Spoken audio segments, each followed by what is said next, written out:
माँ गंगा और भटका हुआ युवक। गंगा मैया ने भटके युवक को दिखाया सही रास्ता। माँ गंगा और भटका हुआ युवक एक शिक्षाप्रद कहानी है। एक बार एक युवक घर बार छोड़कर सन्यासी बनने निकला। वो समझ चुका था कि जीवन में कोई अपना नहीं है, अपने भी मतलब के ही है।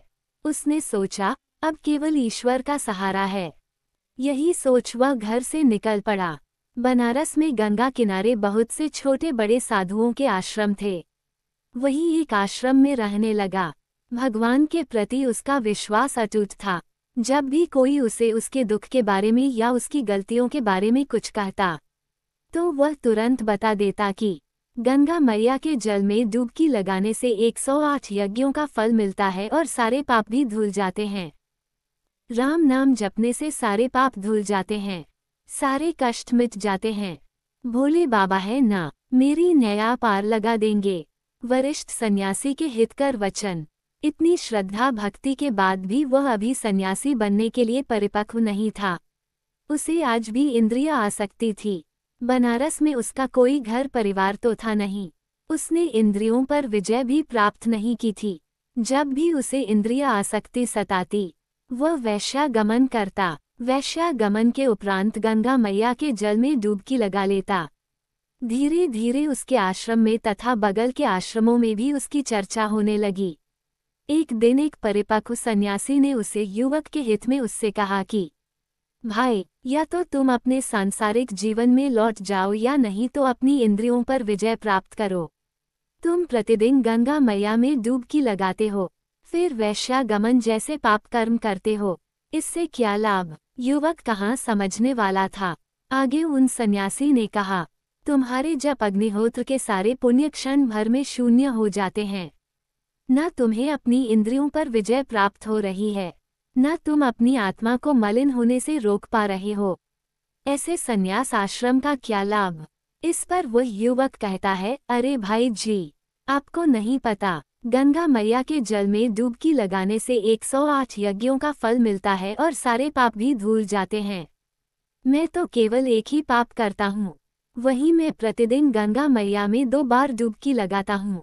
फिर मैं पापी कहाँ से हुआ? ये कहकर हंसता हुआ चला गया। अपने वरिष्ठ सन्यासी की बात भी पूरी नहीं होने दी। कपड़ा धोती बालिका। एक दिन की बात है, वह गंगा मैया की तट पर डुबकी लगाने पहुंचा।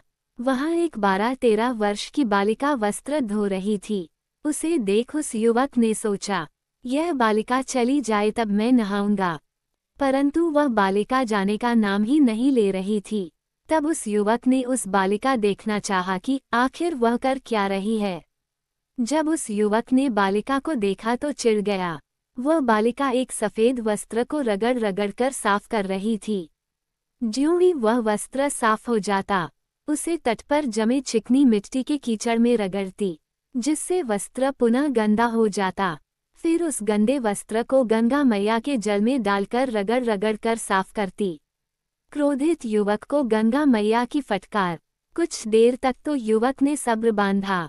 कुछ समय पश्चात युवक ने क्रोध में आकर कहा, मूर्ख बालिका, यह क्या कर रही हो?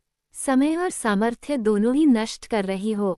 यदि इस कपड़े को गंदा ही करना है, तो साफ क्यों करती हो, और यदि इसे साफ ही करना है, तो पुनः कीचड़ में क्यों डालकर रगड़ती हो?